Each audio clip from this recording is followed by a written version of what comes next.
Hoje vamos conversar sobre um tema muito importante e sério ao mesmo tempo, sobre a campanha do Setembro Amarelo. E para conversar e para a gente entender melhor sobre esse tema, estamos aqui como convidado o psicólogo Jonathan Castro. Seja muito bem-vindo, Jonathan. O Jonathan, ele é psicólogo também da Faculdade Ibra. Jonathan, fala para a gente um pouco sobre o seu trabalho na Faculdade Ibra, o seu trabalho como psicólogo, por favor. Prazer todo mundo, meu nome é Jonathan Castro, sou psicólogo e gestor do RH da Faculdade Ibra, também atuo no NAP, Núcleo de Apoio Psicopedagógico. É um prazer estar aqui falando com vocês, espero que essa conversa seja bem produtiva e que deixe um pouquinho mais de reflexão para vocês. Falando um pouquinho do meu trabalho, eu faço um trabalho de acolhimento, os nossos diversos colaboradores, quando precisam de algum acolhimento psicológico, algum tipo de encaminhamento, eventualmente, para outros profissionais, um trabalho de escuta, também um trabalho de análise, engajamento, endomarketing, tudo aquilo que envolve a mente humana, o bem-estar, porque mente sã, corpo são é o que a gente busca. Então, como psicólogo, atuo nessa área. E como NAP, eventualmente, vocês, alunos que estão tendo algum tipo de problema, às vezes um aspecto de dúvida, bloqueio criativo para um TCC, um estágio, alguma situação que o seu âmbito pessoal não está sendo tão conveniente com a sua vida acadêmica e o apoio de um psicólogo seja bem-vindo nessa hora, eu também atuo para auxiliar vocês. Muito bem, sou Erilane Gregório e vamos conduzir essa entrevista relatando um pouco mais sobre esse tema muito importante. A respeito do Setembro Amarelo, Jonathan, vê-se que esse é um mês, né, que está em destaque para a gente poder trabalhar na prevenção dessa situação que é o suicídio. Contudo, a gente sabe que durante todo o ano várias situações acontecem levando a essa finalidade que seria o suicídio. Hoje vimos a situação atual. A gente tem que se desdobrar para fazer tudo, para estudar, para trabalhar, para quem é mãe, para quem é pai. Então, a gente precisa ter um tempo para cada coisa. Mas, muitas vezes, a pessoa ela não tem essa distinção, ela não sabe como controlar essa situação, como separar o seu tempo, e muitas vezes acaba se desgastando e por vários motivos que leva a pessoa a uma depressão. E, muitas vezes, a depressão chega na finalidade do suicídio. Fala um pouco para a gente dessa situação no âmbito acadêmico. Muito boa essa pergunta e pertinente. Eu acho que um dos primeiros fatores que a gente tem que fazer é olhar para dentro. Então, muitas pessoas, por exemplo, como você falou, pessoas que estão uma vida muito mais agitada, uma mãe que faz hora extra só para ser mãe, eventualmente trabalha, pode ou não estar cuidando da casa, tem uma rotina muito mais estressante, ela tem que inicialmente olhar para dentro, ver o quanto que ela está se dedicando demais a fazeres que ela pode delegar. Ela possui ou não possui rede de apoio? Ela está pegando demandas que realmente são viáveis ou não? Eu sei que é uma certa zona de conforto falar para alguém que não está vivendo essa rotina, porque de fato tem pessoas que não têm oportunidade. Só que, eventualmente, você tem que fazer essa logística. Exemplo, durante o meu dia, quanto tempo que eu estou gastando para o meu lazer? Ou melhor dizendo, será que eu estou tendo alguma fonte de lazer? O quanto que agora se faz necessário eu sustentar tal determinado tipo de trabalho? Ou o quanto que é muito crucial que eu abandone tudo que eu estou fazendo para poder limpar aquele cômodo que por enquanto não está incomodando ninguém? Você pega inicialmente essa logística e calcula o seu tempo. O seu tempo vai ser o resultado que você avalia na sua saúde, no seu cuidado. Então, olhando para dentro, vendo como que você está se desgastando, quais são os afazeres mais necessários. Você está desprendendo uma rotina também para você ter prazeres, porque uma mãe que não tem um pingo de egoísmo, que durante uma semana não consiga ter 2, 3 horas só para ela, é uma mãe que ela vai acumular angústias e aos poucos ela vai se contaminar em tudo e não vai nem ser uma boa mãe, nem uma boa estudante, nem uma boa esposa, nem uma boa trabalhadora. Então, você tem que olhar para esse tipo de situação que você se encontra e também não ter medo de pedir ajuda, porque a gente tem, assim, essa síndrome da mulher guerreira, pegando ainda no cenário feminino, de uma pessoa que está carregando o mundo nas costas. Olha como é que é um ciclo nessa situação. A mulher guerreira, ela resolve problemas de todo mundo, ela cuida dos filhos, ela cuida do trabalho, cuida de tudo, e todo mundo acha que ela é forte, pede conselhos para ela, e quando ela sente dores, acha que ela pode resolver, que se ela resolver o meu, resolve tudo, ela resolve o dela. Na verdade, não. A mulher guerreira sofre, a mulher guerreira é vulnerável, a mulher guerreira é frágil. Então, respeitar as suas fragilidades, acompanhar a sua rotina de tempo, dedicar um tempo para si, de alguma forma, tem que sim abrir mão de algo. O quanto que você está se desgastando com isso. Então, muitas vezes eu até falo com meus pacientes, com as pessoas que fazem terapia comigo, que seja um pouco egoísta. O egoísmo não é essencialmente uma coisa ruim. Se você é uma pessoa extremamente virtuosa, você compartilha os seus bens, você ama, você cuida, se você for um pouco egoísta, você vai estar melhor para fazer o bem, estar bem para fazer o bem. Então, foque em você, peça ajuda se necessário e avalie se você está tendo essa disponibilidade para investir também em você. É aquela questão do exemplo do avião, né? No momento da turbulência, você tem que colocar a máscara em você primeiro para depois poder ajudar o próximo. Maravilha. Então, se você não se ajuda, se você não cuida da sua saúde mental, física, como que você vai adquirir forças para poder sustentar o outro? Amei sua analogia, vou copiar. Exatamente. Então, dessa forma, você vai se sobrecarregando. Isso serve não só para mães, né? Que foi um exemplo que a gente citou aqui, que ele citou e colocou muito bem colocado, contudo, para várias situações. Aquela questão de primeiro eu não é egoísmo, né? A questão de primeiro eu, do primeiro eu preciso me cuidar. Eu preciso me fortalecer para poder fortalecer quem precisa de mim. Exato. E muitas vezes, quem se diz precisar de você também não é tão importante a tal ponto de você se prejudicar ao ponto de cair um suicídio. Né? Então, nós temos que pesar muito nessa balança. A vida da gente é importante. A gente trouxe aqui de primeira mão a questão acadêmica, mas existem vários cenários que, infelizmente, ocorrem situações. E hoje, a mais atual é a questão da internet. Hoje, a internet, ela vende uma vida perfeita, ela vende uma vida de ostentação, mas a gente vê que não é bem assim. Então, dependendo da sua forma de pensar, de como você se sente, uma crítica mínima pode ser avassaladora na sua vida. Exato. Com relação a essas questões de internet, Jonathan, que hoje é muito atual, principalmente na cabeça de adolescentes. O que você tem a dizer? Quais os primeiros sinais, né? Se é que tem como ver sinais dessas pessoas, para a gente poder, pelo menos, oferecer uma ajuda, vindo dessa questão de internet. Quando a profissional é boa, a gente fala, boa pergunta, mas vou falar isso várias vezes, que essa pergunta realmente foi muito boa. Uma pergunta para você. É mais fácil você bater boca comigo, um assunto de ideologias opostas, ou é mais fácil você bater boca com um avatar de um personagem do Grey's Anatomy? Muito mais fácil com avatares, né? Não são reais. A nossa empatia diminui a partir do momento que a gente não está vendo a pessoa, a gente está distante. Então, a rede social, a gente tem um ciclo apático de pessoas que você não vê um ser humano do outro lado. Existe, assim, um linchamento social, a conspiração do cancelamento. Vidas são perdidas com isso, né? A gente teve até aquela situação do Whindersson Nunes, que era uma moça que falaram que ela estava tendo um relacionamento com ele. Ela pediu para parar e acabou tirando a própria vida. Foi uma situação drástica, poderia ter sido evitada. E nós temos, sim, essa autoexposição desnecessária. Antigamente, quando nós éramos mais novos, por exemplo, era difícil ter na nossa sala de aula, assim, a gente com 12, 13, 15 anos, quem era o bambambam, quem era a pessoa mais destacada. Agora, todo mundo, particularmente, tenta ser. Então, nós temos uma chuva de pessoas bem ególatras. Eu estou parando de publicar um conteúdo meu porque eu não tive likes e curtidas suficientes. Eu estou deixando de sair, deixando de apreciar um alimento porque eu não expus ele o suficiente. Então, se eu me alimentei e não expus, perdeu o sentido dessa alimentação. E a gente está tendo esse revanchismo. Então, por exemplo, se eu tenho uma ideologia política, uma ideologia de música, uma outra pessoa é o oposto, eu estou aqui para linchar essa pessoa. A gente não tem união, não tem empatia.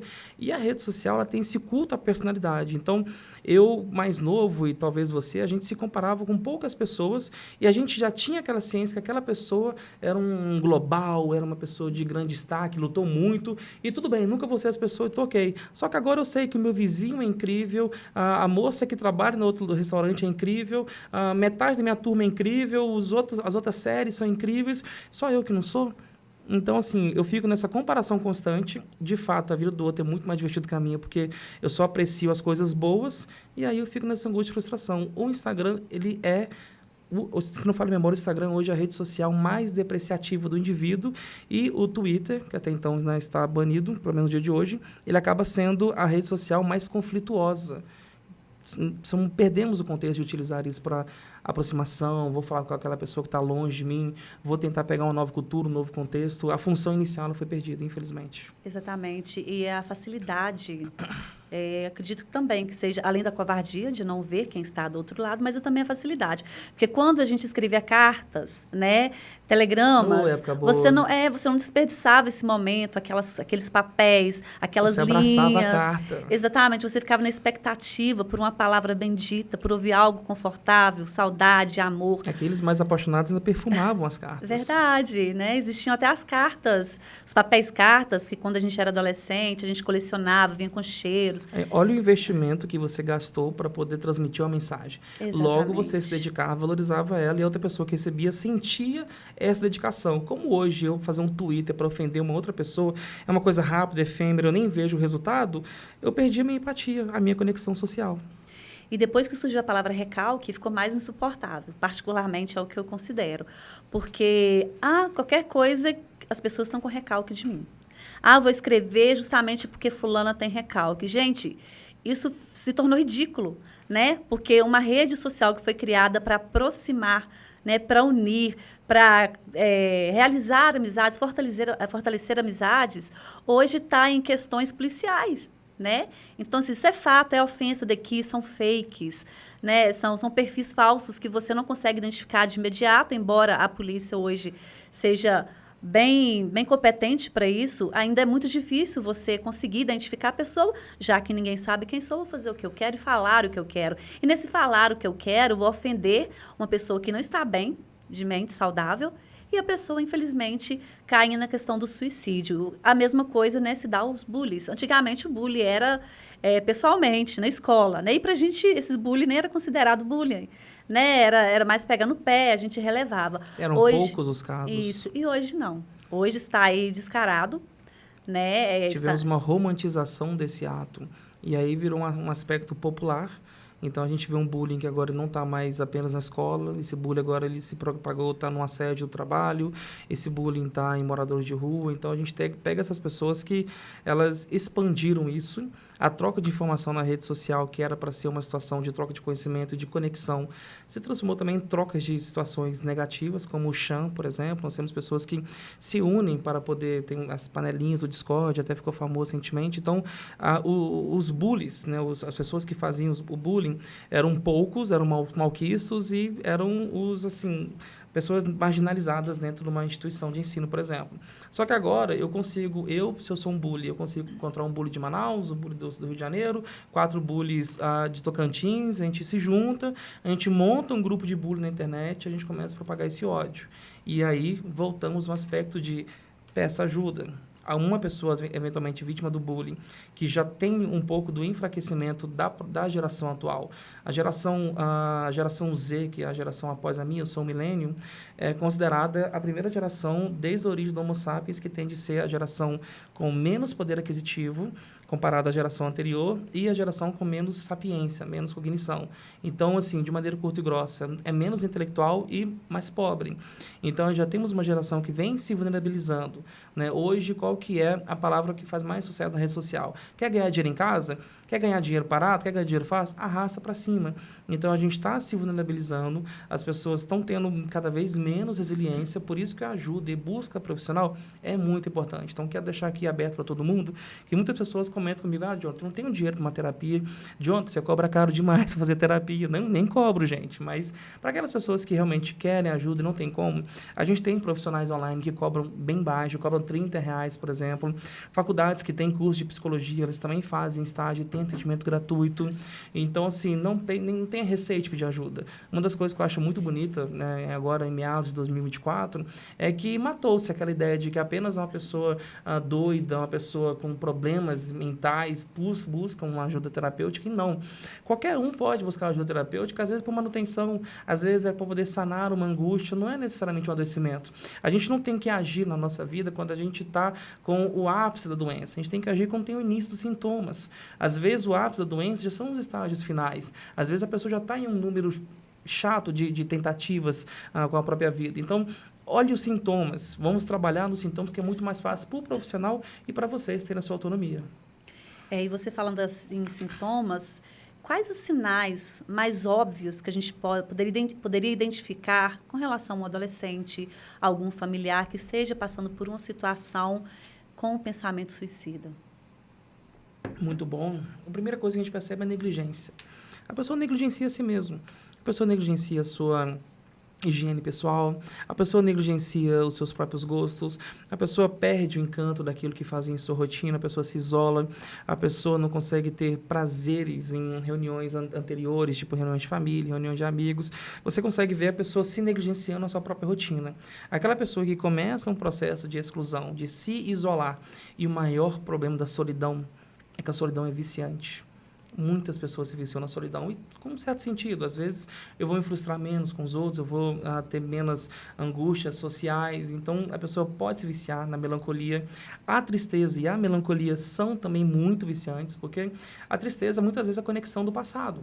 Então, assim, porque eu estou de luto de algo, mas o luto é uma forma que faz com que eu me conecte com alguém que eu perdi, eu não quero abandonar essa pessoa. Um relacionamento que passou, mas se eu ainda sinto aquela tristeza, eu ainda sinto aquela pessoa comigo, é o que restou. Então, a melancolia, a tristeza está na memória, ela está na conexão, ela está no vício. Então, a pessoa vai se envolvendo cada vez nisso, você vê essa negligência consigo e a pessoa mata a sua própria produtividade. A depressão é falta de estímulo. Então, se eu não consigo sentir prazer e alegrias em situações que me traziam tal ato e eu vou reduzindo esses comportamentos, eu estou, sim, ou em uma fase... Lembrando que existe, sim, uma superlotação de laudos de depressão. Não temos tanto quanto se imagina, porque muita gente se autoavalia como depressiva. Eu falo uma experiência empírica minha. Metade dos meus pacientes, eles não têm um laudo de depressão. Eles se autotitulam depressivos. Eu vou dar um outro exemplo triste pra caramba. Já faz, desde 2019, se não me falo a memória, os números de remédios mais vendidos no Brasil, a gente pega ansiolítico e antidepressivo é mais vendido que hipoglós. E eu duvido muito que tem mais gente depressiva do que com bumbum assado. Mas a gente tem essa automedicação, essa fuga constante. Então, entender que a pessoa pode estar num estágio de melancolia, um estágio profundo de melancolia, uma tristeza muito mais afinca, mas talvez não seja de uma depressão. É algo tratável. E mesmo estando em depressão, é possível sim tratar e sair disso, desde que busque ajuda profissional. E com relação a esses tratamentos, a gente percebe também que, na maioria dos casos, né, não todos, óbvio, as pessoas elas não procuram por si só ajuda. Né? Muitas vezes, segundo, né, especialistas, a pessoa tem que querer para ela poder tratar a forma que precisa ser tratada. O que alguém próximo, como ele pode chegar para tentar ajudar essa pessoa, tentar encaminhar ou tentar fazer com que ela ao menos tenha vontade de se tratar? Eu já falei que você fez uma boa pergunta? Foi uma boa pergunta, tá? Que bom. Olha, primeiro, não culpabilizar a pessoa.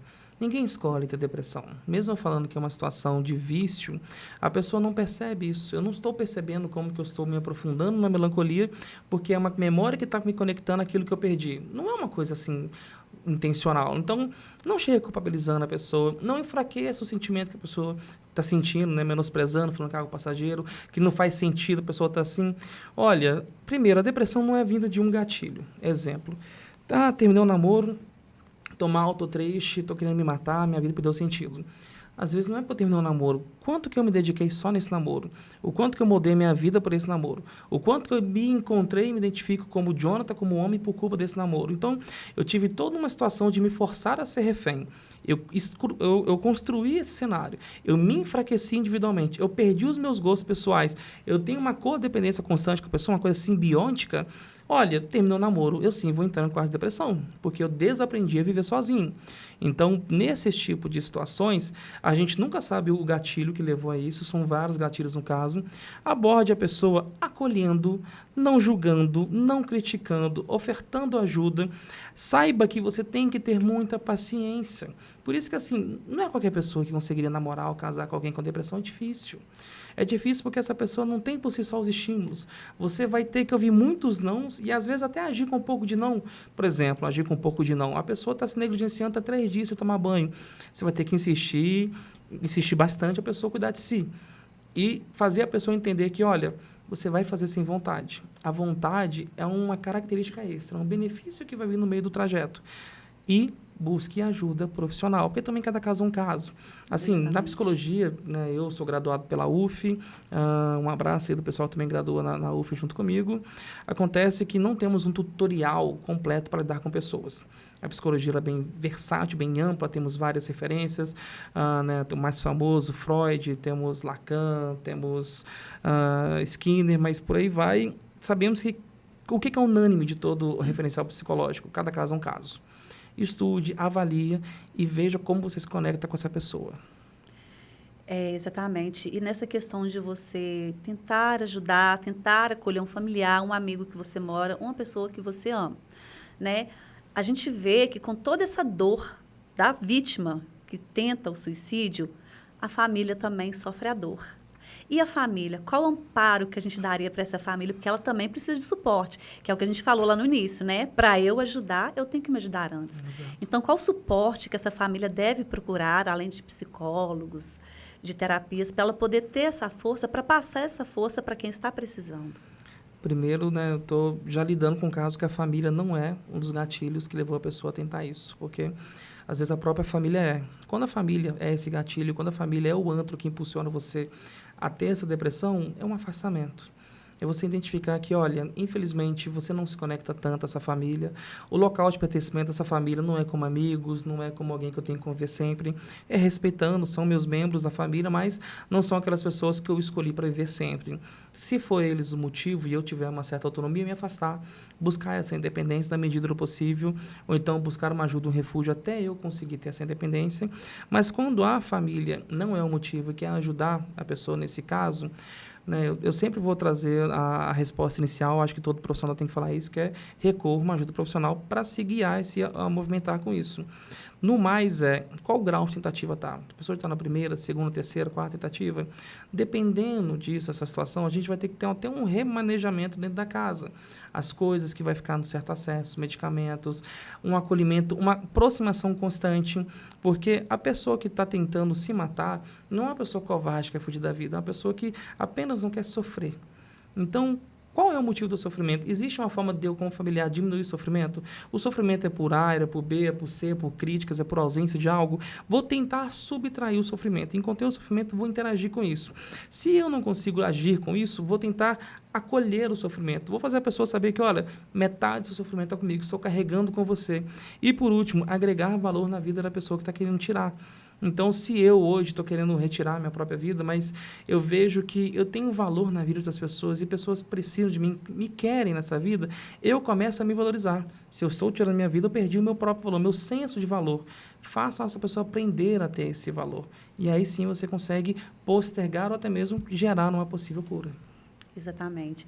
E continuando nessa questão de família, né? Às vezes é a família que faz mal. Eu vi uma frase há pouco tempo, uma mensagem que diz assim: eu amo a minha família, mas para eu continuar amando, eu tenho que sair dela. Então, você também tem que saber o que te prejudica, o que está ali te incomodando. Porque muitas vezes a pressão, a comparação, né? Famílias, geralmente, que têm mais filhos, muitos primos bem-sucedidos, a família fica comparando, que você tem que ajudar X. Claro, a gente tem a obrigação de ajudar financeiramente, mas tem famílias que elas te sugam, te sufocam, a ponto de você não aguentar mais, de você entrar numa depressão. Então, seria melhor, sim, né? Você sair, até mesmo para ter um convívio melhor. A gente vê vários casos que pessoas elas conseguem ter uma conexão melhor com a família depois que ela sai do lar, né? Quando ela tem a vida dela. Às vezes a pessoa até prospera mais, a ponto de até ajudar melhor a família. A saudade é maravilhosa, né? Então, assim, você tem que também saber identificar. É claro que nem todo mundo consegue identificar algumas questões, né? E para isso, mais uma vez, a gente recomenda fazer terapia, procurar apoio psicológico. Mas para você, à medida que você consegue identificar o problema, já é um passo. Exato. Né? Exatamente. Tem a teoria de Maldivas, eu adoro essa teoria, teorema de Maldivas, né? A partir do momento que você sabe o motivo de um problema, ele está parcialmente resolvido. Exatamente. E essa é a verdade. E já parou a pensar o quanto que as pessoas seriam mais saudáveis se elas aprendessem a dizer não? Porque, assim, o que você trouxe nessa situação da família abusiva, da família que te cobra, é só dizer não. A gente tem que trabalhar esse não. Ter a coragem, né? Exato. Isso. A resiliência do não, porque o não, ele às vezes é muito mais saudável que o sim. Até mesmo para se preservar. Perfeitamente. E ainda vamos bater nessa tecla da família. A gente vê muitos casos, né, de tentativas de suicídio por questões afetivas mesmo. O pai, na maioria dos casos, né, a figura paterna, o abandono. É o Dani, meu pai. Então, assim, você vê vários casos de adolescentes, até mesmo na fase adulta. A pessoa se torna um adulto ruim. Né? É ruim de falar isso, mas se torna um adulto ruim pelo exemplo que ela teve como a figura paterna e muitas vezes também na materna. Mas a gente cita paterna porque é a maioria dos casos. Exato. Assim, toda regra tem a sua exceção. Exatamente. Então, quem aqui estiver ouvindo, né, e puxar para si, mas eu não tive meu pai e ainda assim eu tentei ser o meu melhor, eu concordo e acredito em você. Na diferença que, assim, a gente pode aprender por contraste, a gente pode ter resiliência, a gente pode olhar para a dor e conseguir dar a volta por cima nisso, ou a gente pode ser fruto e produto produto do meio. Então, a figura paterna, o que ela, às vezes, pode causar? Muitas vezes, assim, vamos pegar um conceito mais clássico de família. A figura paterna é aquela pessoa que ela impõe uma certa autoridade sem estar muito presente, e é uma figura um pouco emblemática. Então, eventualmente, a minha mãe fala, se você não fizer isso, que eu vou contar para o seu pai quando chegar. Às vezes, meu pai pode ser um banana, pode fazer nada, mas assim, só essa frase me dá medo. E aí, a mãe, que é a verdadeira pessoa severa, e o pai é o bonzinho, mas transmite essa imagem. Então, quando eu não tenho essa figura, quando eu não tenho essa autoridade para respeitar com certo temor, eu vou ter dificuldade para lidar com chefes, com polícia, com pessoas que têm uma hierarquia acima de mim. E a figura materna é a troca empática, é a troca de relacionamento, é a minha confiabilidade com os outros, eu conseguir construir relacionamentos saudáveis. Então, ambos têm sim o seu papel. A ausência de ambos pode sim ser substituída e ter um efeito extremamente positivo. A ausência de ambos também não significa que a pessoa vai ser uma pessoa mais marginalizada. Por exemplo, tem gente que foi criada em adoção e teve uma visão, teve uma prospecção de vida maravilhosa também. Então, toda regra é uma exceção, mas, de fato, quanto mais saudável o ambiente, mais diminui os riscos de dar errado. Mas lembrando que uma família perfeita tem sempre também uma eventual ovelha negra que faz tudo errado, tem sempre as piores escolhas. Esse é o segredo da vida, a gente nunca tem uma exatidão das coisas. A gente tenta evitar o erro, mas a vida ela é sempre essa caixinha de surpresa. Então, na velha máxima, não é só para enriquecer os psicólogos do Brasil, mas terapia é bom para todo mundo. Porque a gente precisa, às vezes, estar num ambiente para falar sem julgamento, ser nós mesmos e nos ouvirmos também. Às vezes o psicólogo nem é tão bom. Mas se eu falei tudo, eu me ouvi, então eu estou com raiva disso. É bom a gente ter essa inteligência emocional. É verdade. A gente falou aqui em questões de família, de bullying, internet e até mesmo em questão acadêmica, por causa da pressão do estudo, de trabalho, família, filho. Mas a gente sabe que existem várias situações em que, infelizmente, leva a gente a pensar no suicídio, a cair numa depressão. Então, isso a gente tem que sempre procurar, né, identificar o problema, a situação. Por que eu estou assim? Por que eu estou ficando meio triste? Por que eu estou desanimada de ir para a academia se eu ia sempre? Por que eu estou comendo demais além do que eu comia normal? Então, são pequenos sinais que a gente não se dá conta naquele momento, mas que ele vai aumentando e agravando. Então, é importante, sim, né, você fazer uma terapia com um psicólogo, outro tipo de terapias também, que você vá se sentir à vontade. Exato. É investimento, porque é saúde, é muito melhor a gente prevenir do que remediar, já é uma frase clichê, né? Então, é muito melhor você já ir combatendo o problema antes mesmo que ele cresça, do que você ter que remediar até mesmo a ponto de procurar psiquiatras, né? Que resolve muita situação, mas já está naquela situação de você já consumir produtos químicos, são os remédios. Que para alguns são caminhos sem volta. Exatamente. Então, vai levando, virando uma bola de neve. Então, sempre, essa frase sempre foi certeira. É melhor prevenir do que remediar. Então, busquem psicólogos, busquem ajuda, independente da situação que levou você a ter uma depressão, né? Temos vários psicólogos em todo o país, temos ajudas que vocês podem pedir, começa pedindo ajuda a um amigo, a um colega, a um vizinho. Tá com vergonha? Começa tocando no assunto, não é? Alguma coisa que ele possa demonstrar que ele está pedindo socorro. Então, assim, eu achei muito válido, eu espero que tenha sido válido para você também, aluno. É um papo assim que foi mais generalizado, mas Claro. deu para a gente pelo menos entender a importância de você se tratar mentalmente, cuidar da sua saúde mental.